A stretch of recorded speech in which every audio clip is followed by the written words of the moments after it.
Guys, ഇന്ന് നമ്മൾ ഉണ്ടാക്കാൻ പോകുന്ന റെസിപ്പി എന്ന് വെച്ചാൽ ചേമ്പിൻ്റെ കൂടെ കഴിക്കാൻ പറ്റിയ നല്ലൊരു അച്ചാറാണ്. അതിനായിട്ട് നമുക്ക് വേണ്ടത് വാളംപുളിയും പിന്നെ ഒരു വറ്റൽമുളക്. അത് 3 എണ്ണോ 2 എണ്ണോ ആയാലും മതി. അതൊന്ന് ചുട്ടിട്ട് വെച്ചാൽ അത്രയും നല്ല ടേസ്റ്റ് കിട്ടും. പിന്നെ ഉള്ളിയും ആദ്യം നമുക്ക് ഉള്ളി കുറച്ച് എടുത്ത് ഇട്ട് കൊടുക്കാം. ഇനി വറ്റൽമുളക്,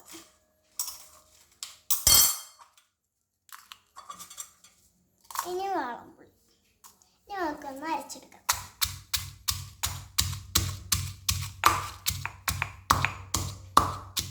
കുറച്ച് നേരം അരച്ച് കഴിയുമ്പോൾ 1 സ്പൂണും കൊണ്ട് സൈഡൊക്കെ ഇനി ഒന്നൊന്ന് അരച്ചെടുക്കുക. അതാകുമ്പോൾ സൈഡിൽ നിന്ന് ചിലപ്പം ഒട്ടിയിരിക്കും, അപ്പം അതിങ്ങനെ വരും.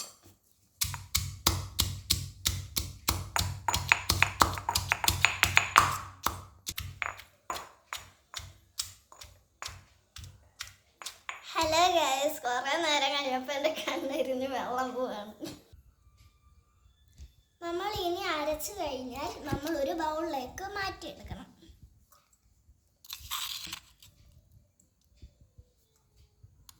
ഹലോ ഗൈസ്, ഇനി നമ്മൾ അത് മാറ്റിയിട്ടുണ്ട് ഒരു ബൗളിലോട്ട്.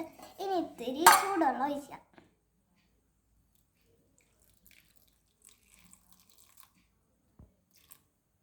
ഇനി കുറച്ച് ഉപ്പിടാം.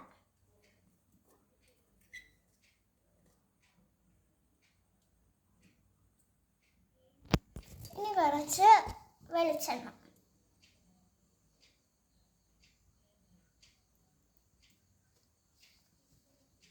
ഇനി ഒന്ന് ഇളക്കി കൊടുക്കാം.